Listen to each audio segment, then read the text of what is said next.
Oke, shalom jemaat JCC. Selamat datang di ibadah JCC. Selama seminggu ini kita telah diberkati dengan kesehatan yang luar biasa. Kita telah diberkati dengan segala yang Tuhan sediakan buat setiap kita. Dan kita hari ini mau datang dengan ucapan syukur, dengan sukacita dari Tuhan. Sebentar lagi kita mau menyambut Natal, yaitu kelahiran Tuhan Yesus Kristus. Saya percaya setiap tahun ada hal-hal yang Tuhan taruh dalam kehidupan kita, hal-hal yang luar biasa setiap tahun yang merefleksikan betapa baiknya Tuhan dalam kehidupan kita selama setahun ini.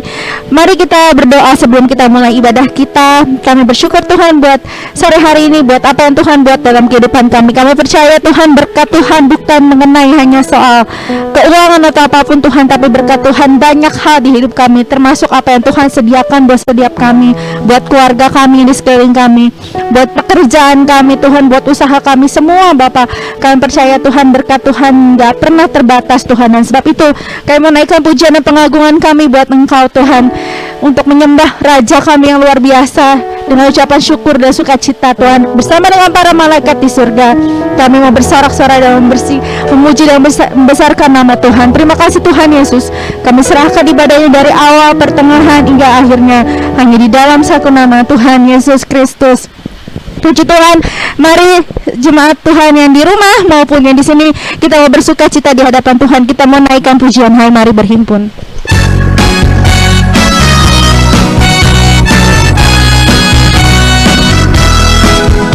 Hai, mari berhimpun dan bersukaria, turut semua ke Betlehem. Marilah kandang Tuhan balas surga, sembah dan puji Dia, sembah dan puji Dia, sembah dan puji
bersama Tuhan.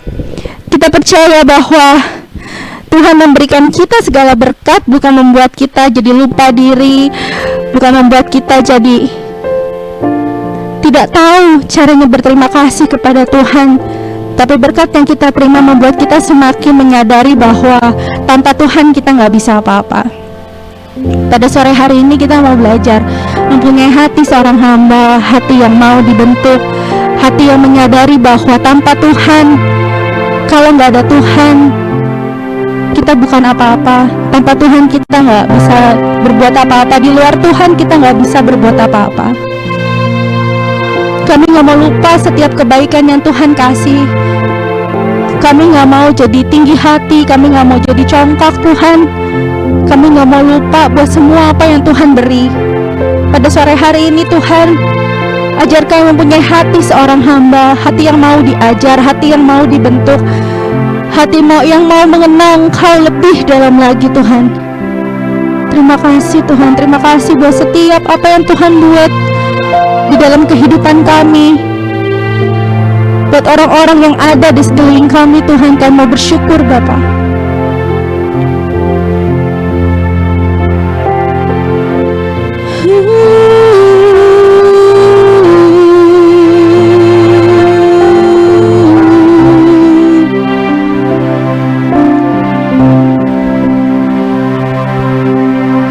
Ku tak dapat ungkapkan kebaikan yang ku terima, pengorbananmu yang mulia, jadikan ku berharga. Kau tulus menerima aku apa adanya, perbuatan kasih-Mu nyata memulihkan hidupku.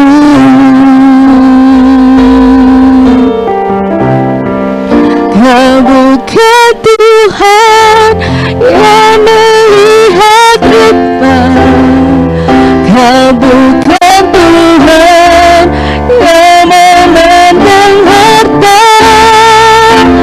Hati hamba yang selalu Kau cari, biar Kau temukan di dalamku. Selama ku hidup, ku mau menyembah-Mu, sebab Engkau sangat berarti bagiku. Yang terbaik yang ada padaku, ku persembahkan kepadamu, Yesusku.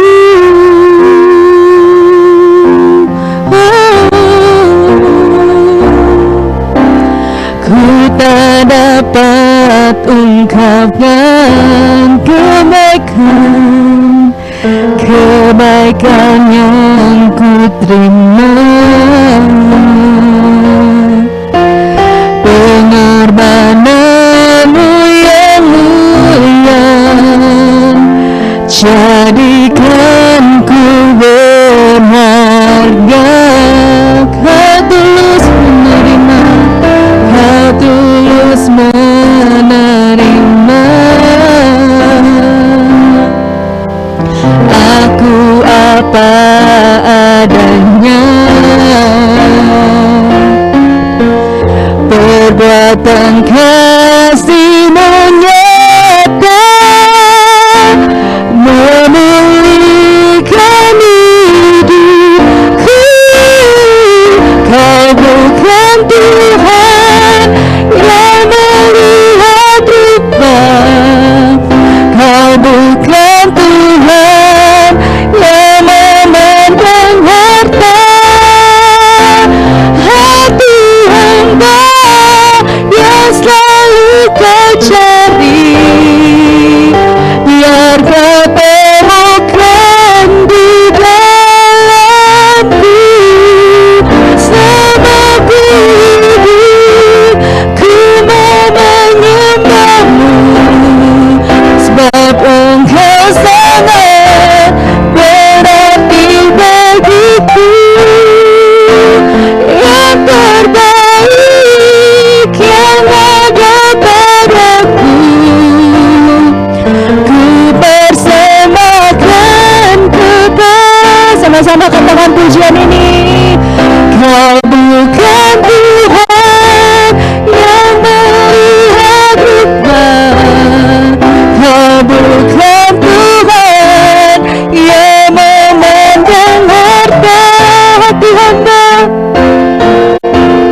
selalu kau cari, biar kau temukan Tuhan, temukan di dalamku.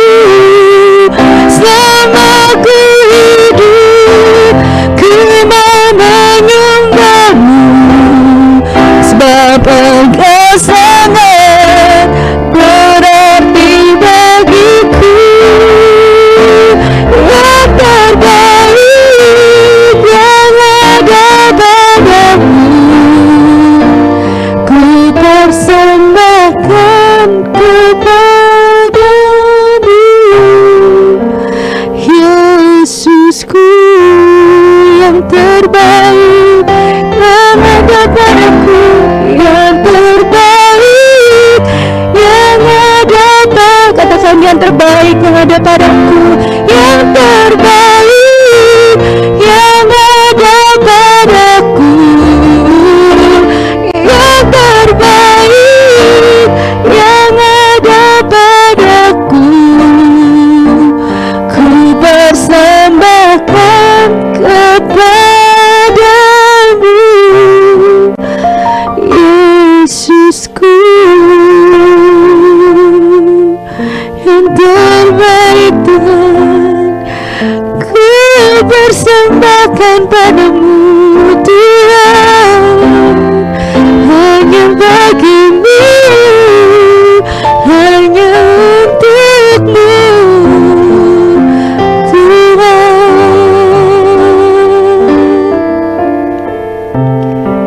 Oke, berterima kasih Tuhan, ajar kami mempunyai hati seorang hamba Tuhan.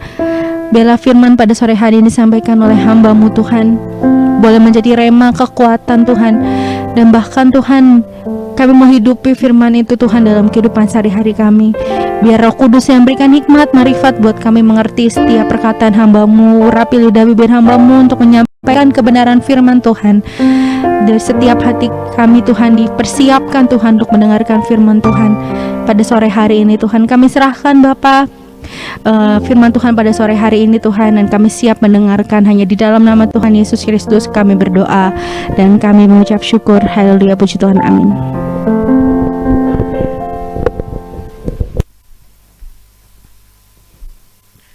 Ya, puji Tuhan. Shalom jemaat yang dikasihi Tuhan. Kita bersyukur ya, kembali kita boleh berkumpul bersama untuk beribadah berbakti. Satu pujian yang sangat indah tadi kita naikkan ya. Bagaimana lewat pujian itu kita tahu apa sih yang Tuhan cari di dalam kehidupan kita. Saudara, kalau dunia mencari kekayaan, dunia mencari semua yang bisa dinilai dengan uang ya. Tapi hari ini kita tahu bahwa Tuhan tidak mencari apa yang dunia cari. Tuhan mencari di dalam diri setiap kita, yaitu hati hamba yang selalu kau cari. Yang menjadi perenungan hati hamba itu seperti apa, saudara? Ya, firman Tuhan hari ini saya beri judul Doulos. Apa itu doulos? Doulos diambil dari bahasa Yunani. Dan doulos memiliki pengertian yaitu budak, hamba, atau pelayan. Di slide saya tuliskan, doulos berarti hamba, budak, atau pelayan. Ya, sama seperti pujian yang tadi kita nyanyikan. Yang Tuhan cari di dalam kehidupan kita adalah hati doulos. Hati hamba, hati sebagai pelayan, hati yang diberikan untuk menjadi budaknya Tuhan, saudara. Dalam konteks perjanjian lama, di slide saya tuliskan, ya, di konteks perjanjian lama itu ada satu budaya di mana budak itu diperjualbelikan. Dan ini melambangkan kekayaan dari tuannya. Kita ingat saudara kisah Yusuf. Bagaimana Yusuf dijual, bagaimana Yusuf dijual oleh kakak-kakaknya ke Mesir, dan ketika dia sampai di Mesir, dia menjadi budak. Siapa yang membeli Yusuf, dialah yang berhak penuh atas kehidupan Yusuf. Kehidupan seorang hamba itu sangat ditentukan oleh tuannya. Karena apa? Karena seorang hamba ketika dia sudah dibeli, dia tidak lagi memiliki hak apapun atas hidupnya. Seluruh hidup hamba itu didedikasikan untuk melakukan kehendak tuannya. Bahkan nyawanya pun ia harus rela berikan. Itulah arti kata doulos. Mungkin di kehidupan kita saat ini di Indonesia dan kehidupan di era yang luar biasa hari-hari ini, namanya perbudakan itu sudah tidak ada. Ya, mungkin di daerah-daerah masih ada, saudara, tapi perbudakan ini menjadi kata-kata yang asing. Tapi ketika Alkitab ditulis, saudara, perbudakan merupakan hal yang menjadi salah satu budaya. Bahkan kekayaan seseorang ditentukan dari berapa banyak budak yang ia miliki. Ya, di sini saya tuliskan di slide beberapa bagian, saudara. Ya, bahwa budak itu tidak mempunyai hak atas dirinya sendiri, bahwa budak ketika dia sudah dibeli oleh seorang yang adalah tuannya, dia harus menuruti. Dia tidak boleh membangkang, dia tidak boleh berkata tidak, dia tidak boleh bernegosiasi, dia tidak boleh meminta meminta keringanan dari tuannya. Pokoknya kamu harus lakukan, itu budaya di perjanjian lama.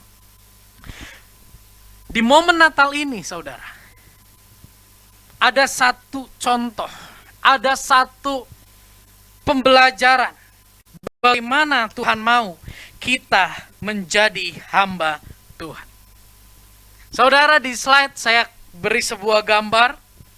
Ya, ini ada seorang wanita dan ada seorang yang berpakaian putih sedang berbicara dengan wanita tersebut. Kira-kira ini menceritakan tentang apa? Di momen Natal sangat tidak asing cerita tentang Maria yang didatangi oleh malaikat, di mana malaikat Gabriel berkata bahwa Maria akan mengandung dari Roh Kudus. Kita akan baca sama-sama Lukas 1 ayat 26 sampai dengan ayat yang ke-37, saya bacakan. Dalam bulan yang ke-6 Allah menyuruh malaikat Gabriel pergi ke sebuah kota di Galilea bernama Nazaret, kepada seorang perawan yang bertunangan dengan seorang bernama Yusuf dari keluarga Daud. Nama perempuan itu adalah Maria. Ketika malaikat itu masuk ke rumah Maria, ia memberi salam. Hai engkau yang dikaruniai Tuhan menyertai engkau. Maria terkejut mendengar perkataan itu, lalu bertanya dalam hatinya, apakah arti salam itu? Kata malaikat itu kepadanya, jangan takut hai Maria, sebab engkau beroleh kasih karunia di hadapan Allah. Sesungguhnya engkau akan mengandung dan akan melahirkan seorang anak laki-laki, dan hendaklah engkau menamai dia Yesus. Ia akan menjadi besar dan akan disebut anak Allah yang maha tinggi. Dan Tuhan Allah akan mengaruniakan kepadanya tahta Daud bapa leluhurnya. Dan ia akan menjadi raja atas kaum keturunan Yakub sampai selama-lamanya. Dan kerajaannya tidak akan berkesudahan. Kata Maria kepada malaikat itu, bagaimana hal itu mungkin terjadi karena aku belum bersuami? Jawab malaikat itu kepadanya, Roh Kudus akan turun atasmu dan kuasa Allah yang maha tinggi akan menaungi engkau. Sebab itu anak yang akan kau lahirkan itu akan disebut kudus anak Allah. Dan sesungguhnya Elisabet sanakmu itu ia pun sedang mengandung seorang anak laki-laki pada hari tuanya. Dan inilah bulan yang ke-6 bagi dia yang disebut mandul itu. Ayat 37. Sebab bagi Allah tidak ada yang mustahil. Itulah kira-kira percakapan antara Maria dengan malaikat. Tiba-tiba malaikat datang menyatakan membawa sebuah pesan yang tidak pernah terfikir sebelumnya. Di mana saat itu Maria tidak bisa memilih mau atau tidak. Di pesan itu malaikat katakan, Roh Kudus akan turun ke atas kamu dan engkau akan mengandung seorang anak laki-laki. Tidak diberi kesempatan untuk memilih mau atau tidak Maria itu. Dan wajar secara manusia Maria bertanya, bagaimana hal itu mungkin dapat terjadi? Karena aku belum bersuami. Malaikat tidak berhenti berkata-kata di situ. Malaikat kembali menjelaskan. Saudara, bisa dibayangkan bagaimana perasaan Maria saat itu. Ia sangat terkejut akan berita itu. Satu berita yang tidak pernah terfikir sebelumnya. Satu berita yang nampaknya secara manusia sangat mustahil untuk terjadi. Satu berita yang memberi sebuah beban kepada Maria secara manusia. Karena dia harus menanggung resiko dari kehamilannya sebelum dia menikah. Tapi yang menarik saudara, sebelum malaikat berkata itu, semua malaikat katakan, berbahagialah engkau, salam kepada engkau yang dikaruniai Tuhan. Jadi di mata Tuhan masalah, di mata Tuhan pergumulan yang Maria hadapi, kondisi yang unpredictable, kondisi yang tidak terfikirkan sebelumnya, itu merupakan sebuah anugerah, itu merupakan sebuah karunia sekalipun secara manusia. Mungkin Maria di situ ketakutan, mungkin Maria di situ bingung. Minggu lalu kita belajar firman Tuhan yang saya beri judul, bukan ini yang aku mau. Seringkali dalam perjalanan hidup kita, Tuhan mengizinkan kondisi yang buruk nampaknya terjadi dalam hidup kita. Seperti kita tidak ada pilihan lain untuk keluar dari masalah itu. Yang ada harus kita hadapi masalah itu. Tapi firman Tuhan katakan bahwa Maria dikaruniai oleh Tuhan. Ini satu hal yang sangat luar biasa. Setelah percakapan itu saudara, apa respon Maria? Kita lihat Lukas 1 ayat yang ke-38. Di slide sudah saya tuliskan. Lukas 1:38 firman Tuhan berbunyi demikian. Kata Maria, sesungguhnya aku ini adalah hamba Tuhan. Jadilah padaku menurut perkataanmu. Lalu malaikat itu meninggalkan dia. Wow, saudara. Firman Tuhan katakan Maria merespon bukan dengan sungut-sungut. Maria merespon dengan dia merasa, dia sadar bahwa aku ini adalah hamba Tuhan. Aku ini adalah dulosnya Tuhan. Aku ini adalah budaknya Tuhan. Ini loh hati hamba. Saudara, sangat luar biasa.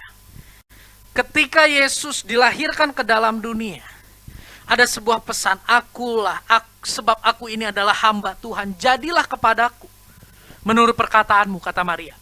Menunjukkan ada sebuah sikap hati yang tunduk kepada kehendak Allah.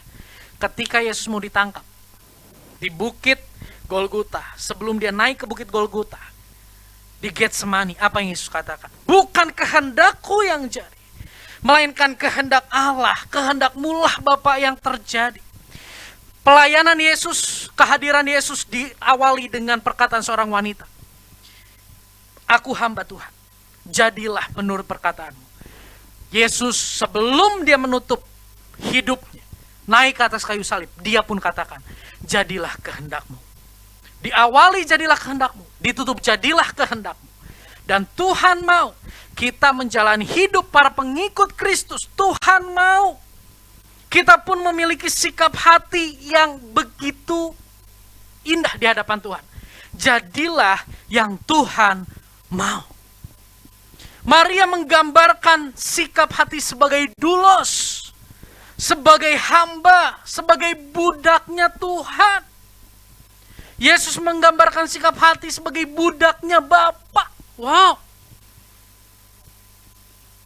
Saudara, ini bukan satu keputusan yang mudah bagi Maria. Di dalam zaman itu,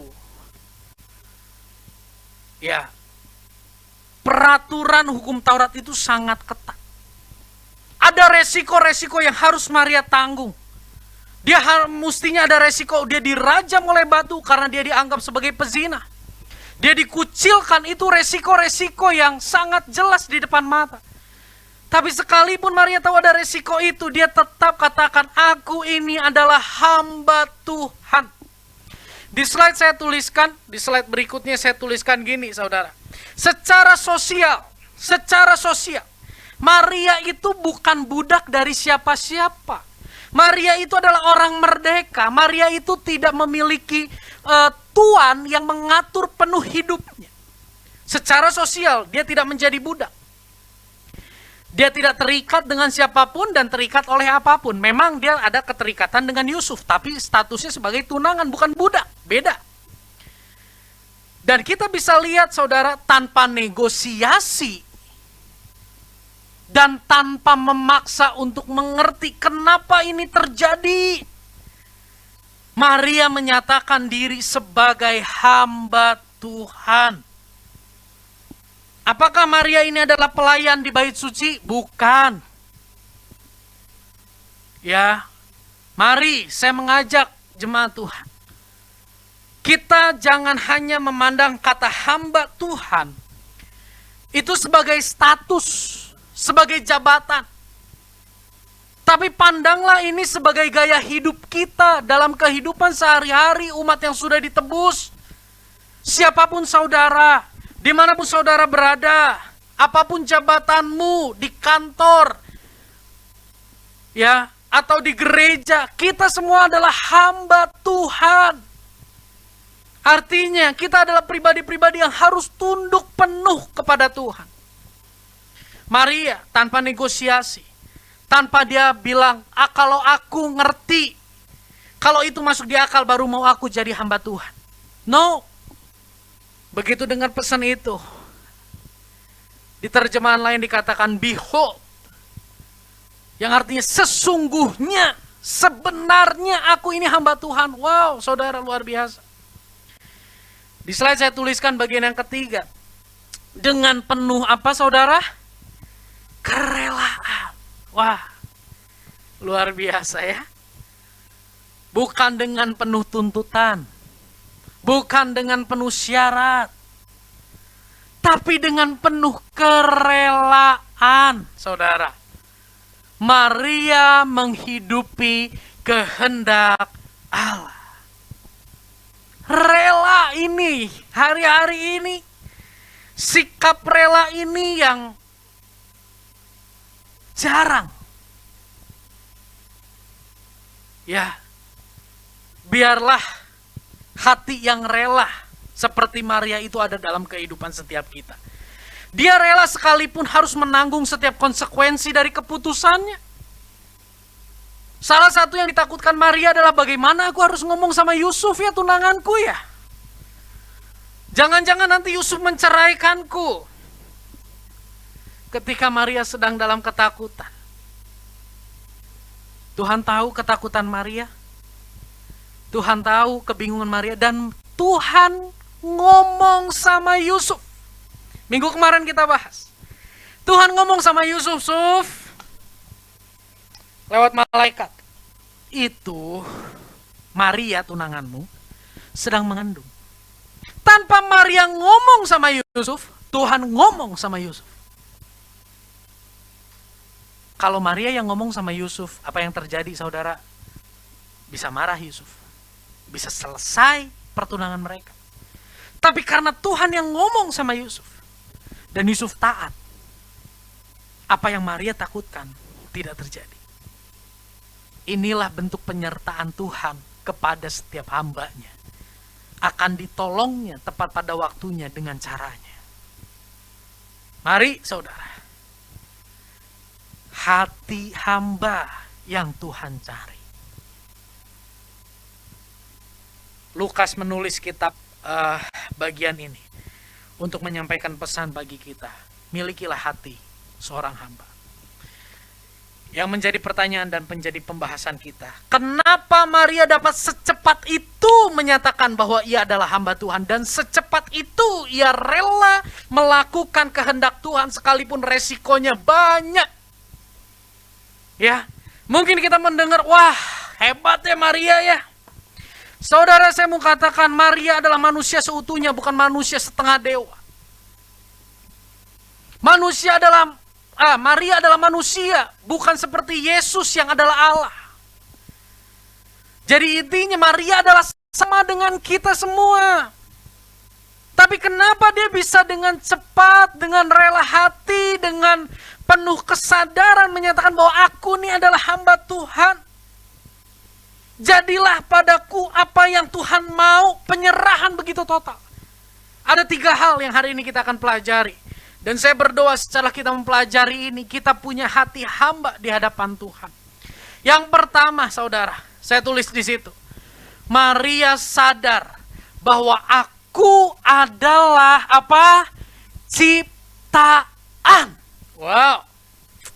Maria sadar bahwa dirinya adalah ciptaan Tuhan. Dia sadar bahwa dia adalah ciptaan dan Tuhan adalah pencipta. Ketidakmengertian Maria terhadap apa yang Tuhan sedang kerjakan itu tidak menghalangi Maria untuk tunduk kepada Tuhan. Saya ulangi. Ketidakmengertian Maria terhadap apa yang Tuhan sedang kerjakan itu tidak membuat dia menjadi membangkang kepada Tuhan.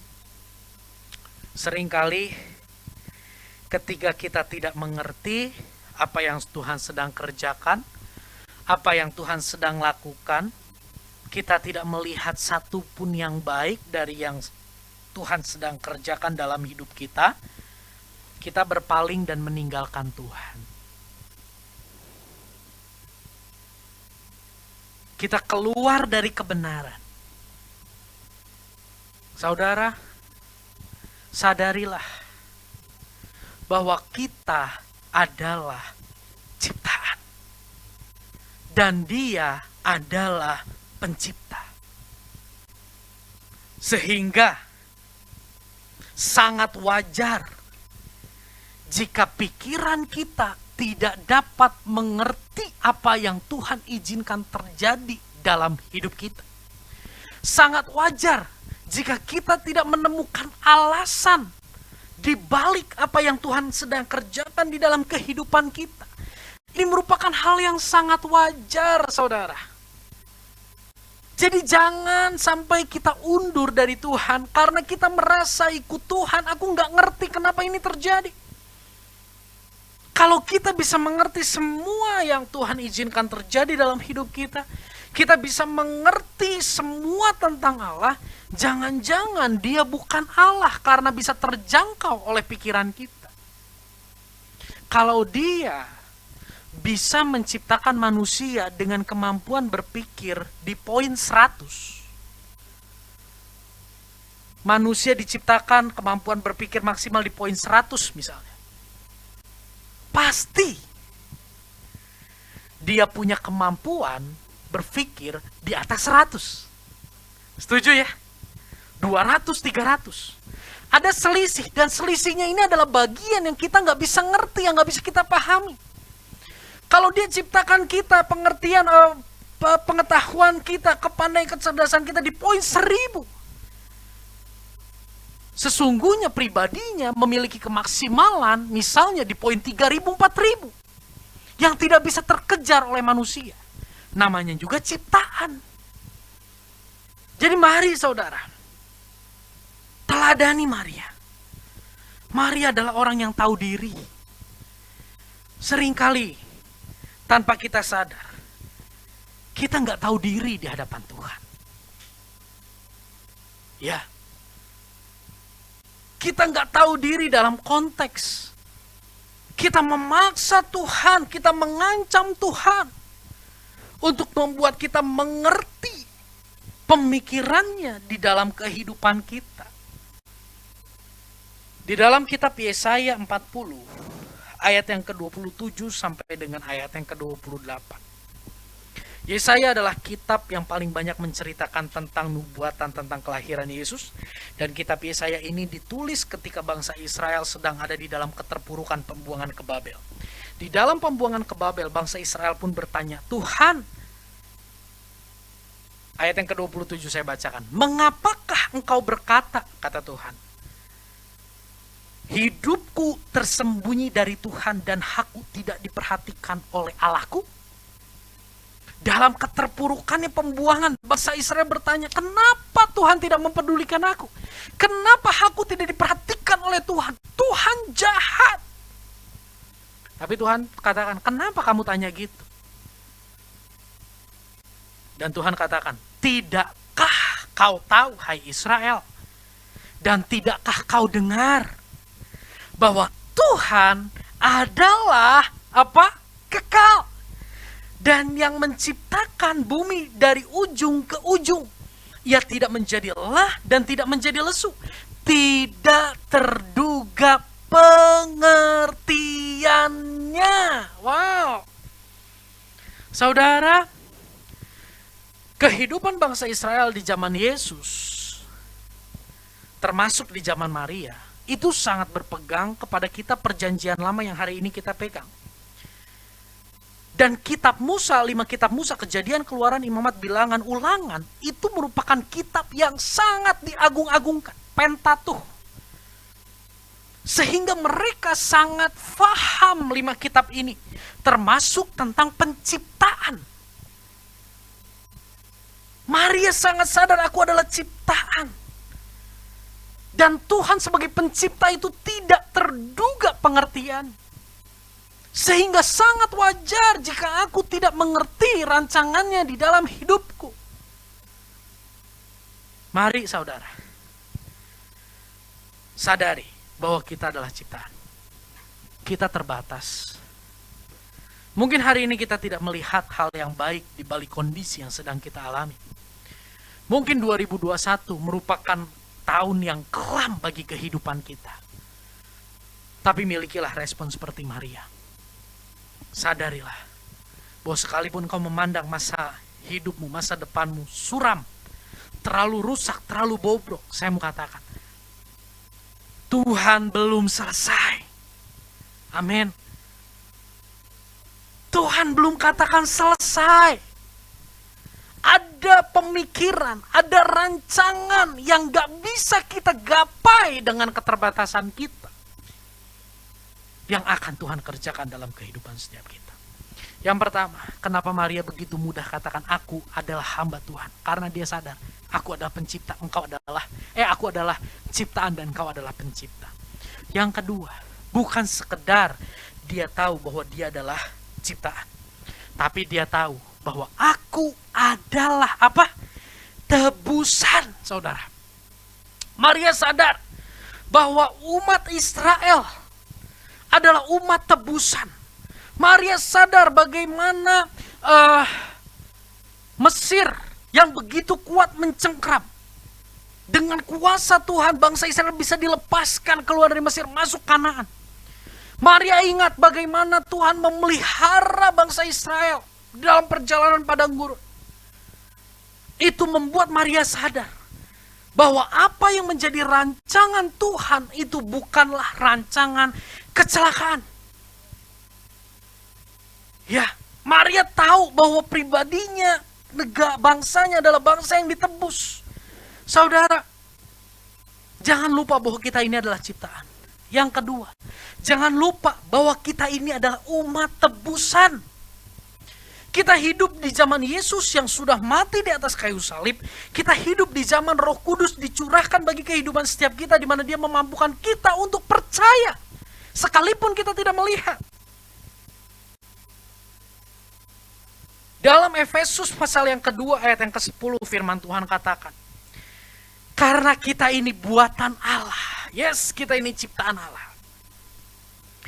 Diciptakan dalam Kristus Yesus.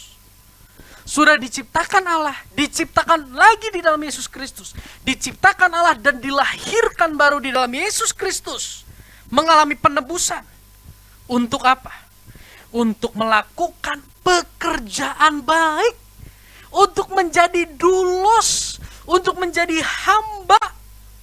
Melakukan pekerjaan baik yang telah Allah persiapkan sebelumnya. Kita ditebus oleh Kristus. Untuk kita melakukan pekerjaan baik. Untuk kita menghidupi kebenaran yang telah dipersiapkan oleh Allah sebelumnya. Diperjelas lagi, Ia mau, Allah mau, supaya kita hidup di dalamnya. Supaya kita menghidupi pekerjaan baik yang telah Allah persiapkan sebelumnya. Dia mau kita menjadi hamba, Dia mau kita menjadi doulos. 1 Petrus 1 ayat 18-19, ayat yang tidak asing. Sebab kamu tahu bahwa kamu telah ditebus dari cara hidupmu yang sia-sia, yang kamu warisi dari nenek moyangmu.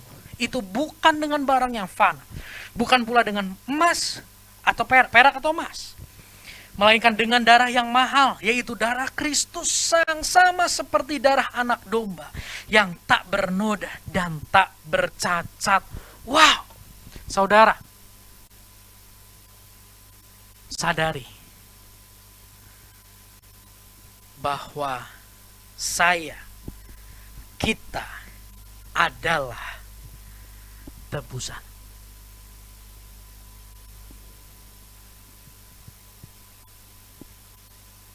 Kita sudah dibeli. Kita adalah dulosnya Tuhan. Paulus pernah katakan dalam kitab Roma, sebab kita sudah ditebus, yang tadinya kita hamba kejahatan, ditebus, dibeli, diangkat menjadi hamba kebenaran. Perhatikan, hamba kejahatan jadi hamba kebenaran. Paulus ingin menuntun kita mengerti bahwa kita adalah manusia yang diperhamba. Kita mau diperhamba oleh dosa atau kita mau diperhamba oleh kebenaran? Diperhamba oleh dosa, ujung kehidupan kita maut. Diperhamba oleh kebenaran, ujung kehidupan kita keselamatan kekal.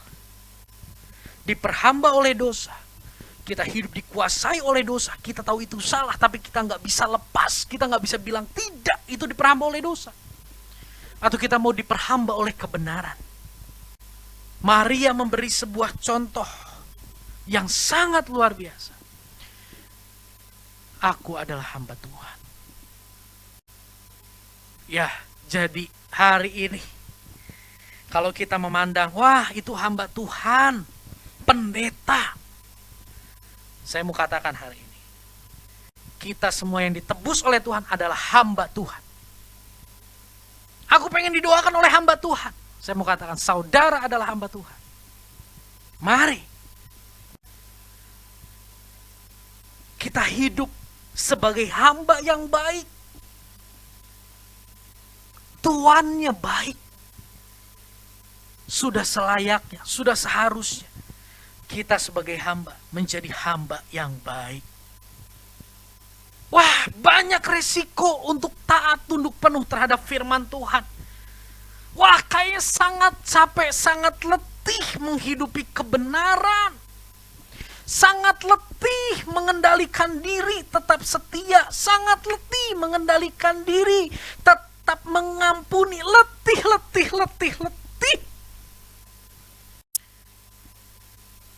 Yesaya 40. Lanjutin yang tadi. Tadi 27 sampai 28. Yesaya 40, 29 sampai 31. Firman Tuhan bilang apa?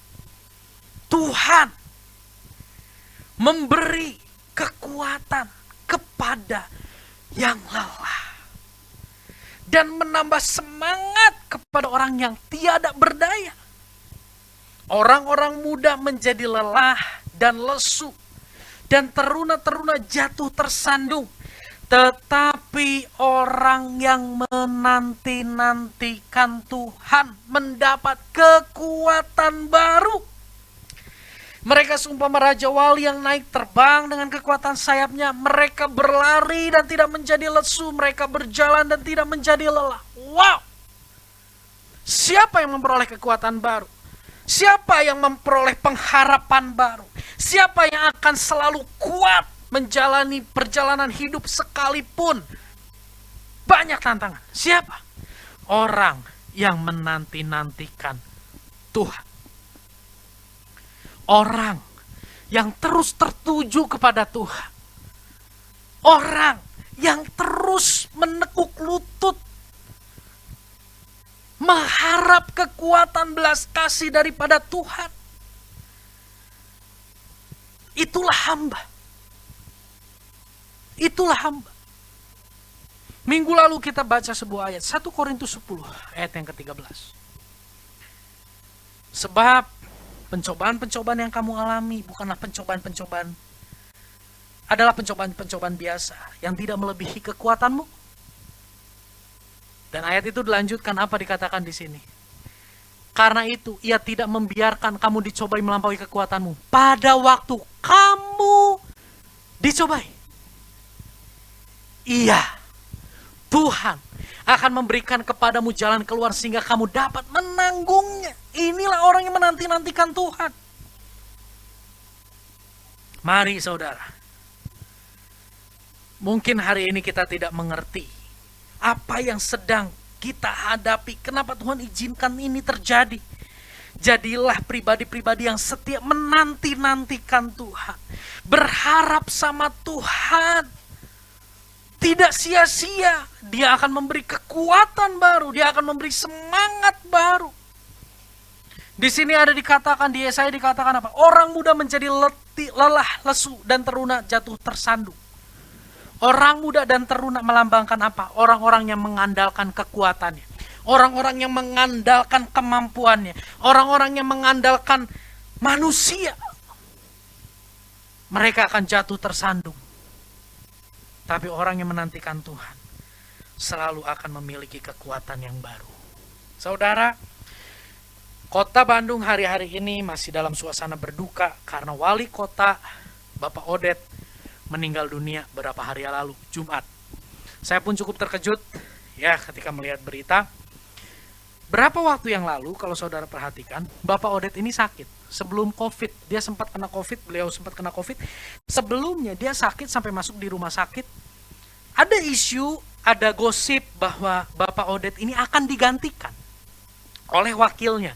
Karena dokter sudah menyatakan kemampuannya sudah tidak mampu lagi untuk memimpin, kesehatannya. Nggak tahu bener, nggak tahu enggak. Tapi berapa hari kemudian, almarhum yang kita sering kenal dengan sebutan Mang Odet muncul di Instagramnya dengan sebuah video menyatakan bahwa Mang Odet akan terus memimpin Kota Bandung, menjalankan amanah ini sampai selesai. Nggak nyampe 1 tahun. Hari Jumat kemarin beliau meninggal. Ketika saya lihat itu, apa yang Tuhan ingatkan? Yang Tuhan ingatkan adalah semua ada akhirnya. Semua ada akhir. Kondisi yang hari ini kita hadapi itu akan berakhir, saudara. Yang menjadi masalah bagaimana kita menjalaninya. Adakah kita setia menanti-nantikan Tuhan? Saya tidak bisa menjanjikan 2022 akan menjadi lebih baik. Setiap kita punya battlefield, setiap kita punya medan pertempuran, setiap kita punya tempat yang sangat tidak nyaman. Entah itu dalam hal pelayanan, entah itu dalam hal keuangan, entah itu masalah dalam hal keluarga, dalam hal kesehatan. Semua kita punya medan perang. Saya bisa berkata di tempat ini bukan berarti saya nggak punya medan perang. Tadi ketika pujian dinaikkan, saya teringat ada seorang yang punya medan perang begitu sulit, bahkan mungkin sampai sekarang kayaknya kok nggak selesai, sudah bertahun-tahun, dan saya lihat kok orang ini, aduh Tuhan kuatkan. Tiba-tiba dan saya diingatkan oleh Tuhan, Yusak, kamu pun tidak lebih hebat dari orang itu. Kamu pun punya masalah. Kamu pun punya pergumulan. Jadi firman Tuhan hari ini juga buat Yusak. Supaya Yusak setia menanti-nantikan Tuhan. Yang pertama, Maria, aku adalah ciptaan. Saudara sadari kita dicipta. Yang kedua, aku adalah tebusan. Sadari bahwa saya dan saudara kita ditebus. Sudah seharusnya kita menjadi dulos, menjadi ya, sama Bro Sam kemarin kita ngobrol, tadi kita ngobrol ketika dia lihat judulnya Dulos. Dalam pembicaraan muncul satu ilah, dikekeset, saudara. Tahu ya dikekeset ya? Jadi keset. Namanya hamba, kalau Tuhan izinkan kita untuk dikekeset, ya jalani. Itulah hamba. Yang paling terakhir. Kenapa Maria begitu antusias mengatakan, aku hamba Tuhan. Jadilah padaku seperti yang Tuhan mau. Begitu antusias. Kenapa? Karena Maria kenal Tuhan. Maria tahu bahwa Tuhan itu rancangannya indah. Tuhan itu layak untuk diandalkan. Tuhan itu tidak pernah meninggalkan. Kalau Maria tidak mengenal Tuhan, dia tidak mau berkata, aku adalah hamba Tuhan. Tapi karena Maria mengenal Tuhan, Maria katakan, aku hamba Tuhan. Karena Maria tahu Tuhan tidak pernah meninggalkan hambanya. Karena Maria tahu Tuhan adalah Tuhan yang penuh kasih, bukan Tuhan yang penuh rancangan kebinasaan. Saudara, kita harus kenal siapa yang kita sembah. Itu akan membuat kita semakin tunduk. Itu akan membuat kita semakin rela. Sekalipun kondisi begitu berat. Di mana kita bisa memperoleh kekuatan untuk terus menjadi hamba Tuhan.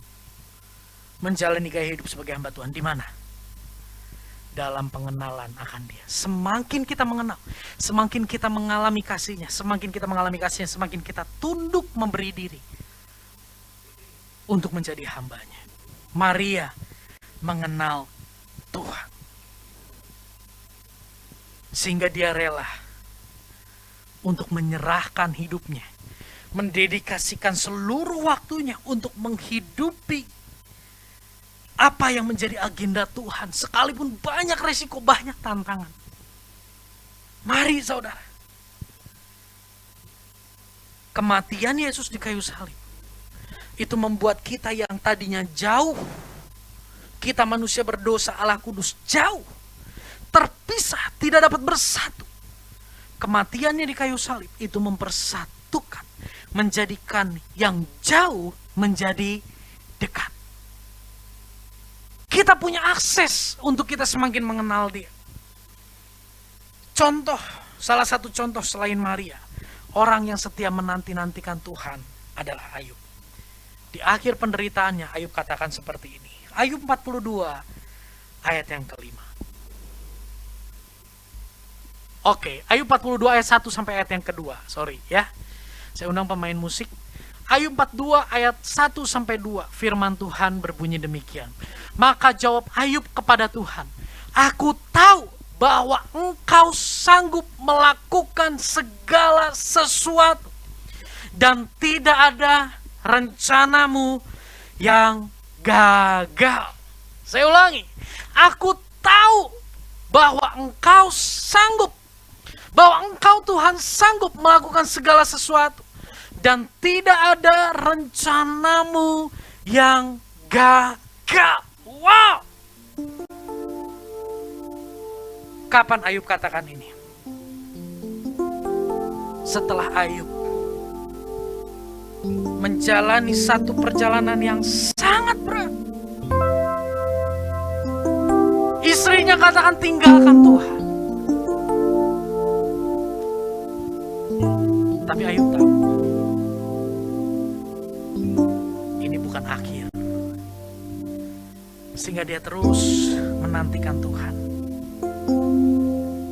Pada akhirnya Ayub tahu bahwa Tuhan yang dia nanti-nantikan, Tuhan yang dia andalkan, rancangannya tidak pernah gagal. Dan Tuhan yang Ayub sembah sama dengan Tuhan yang hari ini kita sembah. Tuhan kita adalah Tuhan yang gak pernah gagal. Rancangannya yang firman Tuhan katakan, rancangan damai sejahtera, bukan rancangan kecelakaan, itu ya dan amin. Namun mungkin hari ini itu belum selesai. Ketika kita gak ngerti, Tuhan, aku sadar aku ciptaan dan Engkau pencipta. Ketika kita mulai letih, lelah, ingat Tuhan, aku ini sudah ditebus oleh Engkau. Sudah selayaknya aku menghambakan diri kepadamu. Ketika kita mulai ragu dan bimbang, mengenali Dia, ingat bahwa Dia adalah Tuhan yang tidak pernah gagal. Semangat, jangan menyerah. Semua punya masalah, namun Tuhan punya cara dan waktu untuk membuat kita menjadi pemenang. Dan lewat hidup kita, nama Tuhan dipermuliakan. Mari kita berdoa, kita tundukkan kepala.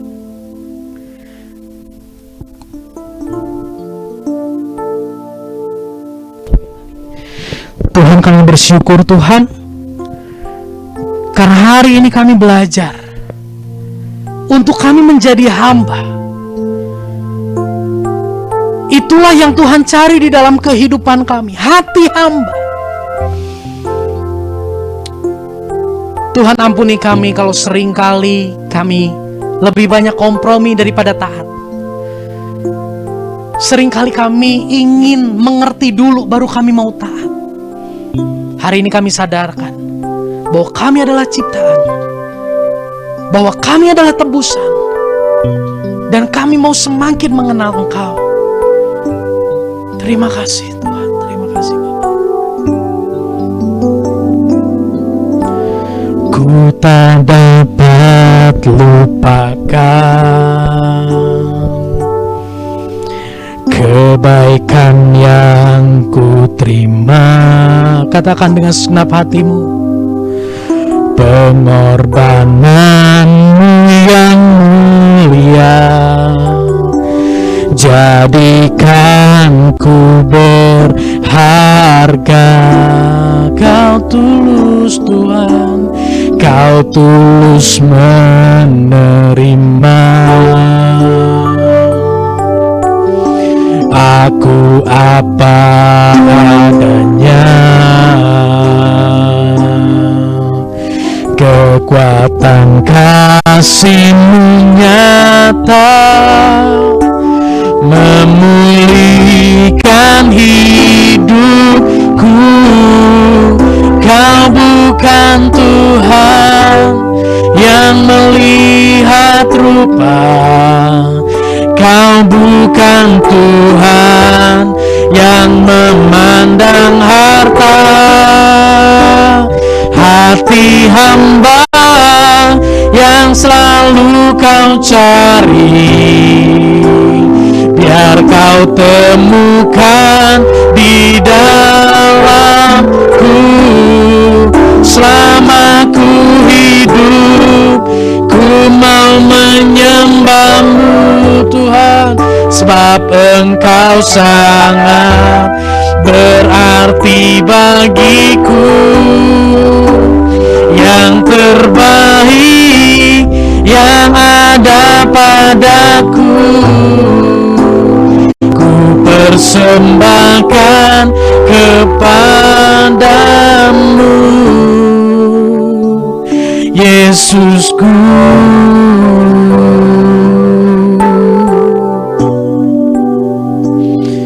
Tuhan, malam hari ini Engkau melihat setiap keberadaan kami. Engkau tahu keletihan kami. Engkau tahu Tuhan setiap luka hati kami. Dan kami mau punya sikap hati seperti Maria. Kami sadar bahwa kami adalah dulos, kami adalah hamba, kami adalah budak-Mu Tuhan. Kami mau tetap menanti-nantikan Engkau. Mari saudara, malam hari ini, apa yang menjadi doamu? Apa yang menjadi zona yang tidak nyaman, yang sudah lama engkau doakan, namun engkau tidak mengerti, engkau sudah letih menjalani? Bawa itu di hadapan Tuhan. Jangan menyerah, jangan putus asa. Bawa itu di hadapan Tuhan. Setiap kita punya masalah pergumulan masing-masing. Gak ada yang lebih hebat, gak ada yang lebih berat. Semua menurut takaran yang Tuhan izinkan, dan semua ada caranya untuk Tuhan selesaikan, dan semua ada waktunya. untuk Tuhan katakan selesai. Tuhan, kami manusia-manusia lemah. Kami gak mampu tanpamu. Kami adalah hamba. Kami minta kekuatan dari Tuhan untuk sampai akhir hidup kami. Kami setia. Kami gak tinggalin Tuhan karena kami gak ngerti pikiran Tuhan. Kami gak tinggalin Tuhan karena kami merasa Tuhan gak dengar doa kami. Tapi sekalipun kami gak ngerti, sekalipun nampaknya kayaknya Tuhan gak dengar, tapi kami mau tetap mengasihi Engkau karena Engkau terlebih dahulu mengasihi kami. Seperti Maria dalam pergumulannya. Bukan Maria yang bicara sama Yusuf, tapi Tuhan yang bicara sama Yusuf. Satu cara yang ajaib, satu cara yang powerful. Dan hamba berdoa malam ini, ada hal yang powerful, ada hal yang luar biasa terjadi. Mungkin kami hari ini menghadapi orang-orang yang sulit, Tuhan. Mungkin kami hari ini menghadapi orang-orang yang begitu keras, orang-orang yang menolak kami. Kami berdoa buat mereka dalam nama Yesus. Tuhan bicara buat mereka. Tuhan secara pribadi nyatakan diri buat mereka, orang-orang yang ada di sekitar kami, supaya mereka pun mengerti rencana kehendak Tuhan. Engkau Tuhan yang kekal, kasih-Mu tak terbatas, kuasa-Mu tak terbatas. Kami serahkan hidup kami yang penuh dengan keterbatasan kepada Engkau yang Maha Kuasa, yang sangat mengasihi kami. Dalam nama Yesus ada kekuatan baru, pengharapan baru, semangat, penghiburan yang datangnya dari sorga memenuhi kami semua hari ini. Kami bersyukur sebelum kami berpisah tutup ibadah sore ini, kami rindu berdoa untuk bangsa dan negara kami di tengah masalah pergumulan yang begitu kompleks. Tuhan, tolong Tuhan. Kami percaya kuasa-Mu sanggup memulihkan, sanggup mendatangkan damai sejahtera. Berkati para pemimpin kami dalam pengambilan keputusan, supaya mereka mengambil keputusan dalam tuntunan Tuhan, dan kami percaya itu merupakan rangkaian tangan Tuhan untuk memulihkan bangsa dan negara kami. Kami berdoa buat komunitas Jerusalem Community Church. Tuhan, tolong kami semua, kuatkan kami semua untuk terus bergerak maju. Bawa kami untuk terus Tuhan, semakin hari semakin mengenal dan mengalami Engkau, semakin hari semakin antusias bersaksi, semakin hari semakin tekun rela menghidupi firman-Mu dalam hidup kami, sehingga kami boleh jadi teladan. Dan setiap hari buat kapasitas hati kami besar untuk kami memuridkan, membagi hidup kepada orang-orang di sekitar kami, membawa mereka mengalami kasih Tuhan. Terima kasih Tuhan, ada kelegaan, kesegaran, kekuatan baru yang Tuhan berikan buat kami sore hari ini. Sebelum kami berpisah Tuhan, kami mutadahkan tangan, kami mau terima berkat. Terimalah segala berkat daripada Allah Bapa, cinta kasih daripada Tuhan Yesus Kristus, persekutuan dengan Roh Kudus, hati yang mengasihi Tuhan, hati yang rindu dekat dengan Tuhan, hati yang rela untuk menghidupi firman Tuhan, ada saat ini, sampai selama-lamanya. Memberkati keluarga, hubungan suami, istri, orang tua, anak, kakak, adik, komunikasi tengah keluarga dalam nama Yesus. Tuhan pulihkan. Memberkati kesehatan, memberkati keuangan, pekerjaan, pergaulan, studi, masa depan, semua yang Tuhan percayakan pada kami. Ajar kami untuk kelola itu dengan mengandalkan kekuatan dari Tuhan, sehingga kami boleh memperoleh yang terbaik dari Tuhan. Terima kasih Tuhan, terima kasih Bapa. Dalam nama Yesus kami berdoa. Amin. Tak berubah selamanya cinta kasihku padamu. Ku mau hidup selamanya untuk senangkan hatimu. Tak berubah selamanya cinta kasihku padamu. Ku mau hidup selamanya untuk senangkan hatimu Tuhan. Puji Tuhan, ibadah boleh berjalan dengan lancar. Ibadah selesai. Ada beberapa pengumuman. Worship night setiap hari Rabu pukul 19 ya, di link Zoom sama seperti yang saudara ikuti pada sore hari ini. Yang kedua, Bible study diadakan setiap hari Jumat pukul 6 sore di link Zoom yang sama. Recording ibadah dapat saudara Bapak Ibu saksikan kembali di YouTube channel Yerusalem Community Church. Dan ada pengumuman pada tanggal 26 Desember 2021 pukul 16 kita akan sama-sama mengadakan perayaan Natal Jerusalem Community Church ya, di link Zoom yang sama dengan pembicara Pendeta Binsar Sagala ya, tanggal 26 Desember 2021 pukul 16. Dan untuk persembahan dan persepuluhan, Bapak Ibu boleh mentransferkan ke rekening 15703300043 atas nama Yusak Setiawan. Ada beberapa yang masuk persembahan, saya ucapkan terima kasih ya. Tuhan Yesus yang memberkati apa yang sudah kita berikan untuk kemuliaan nama Tuhan. Sekian ibadah, Tuhan Yesus memberkati kita semua. Puji Tuhan.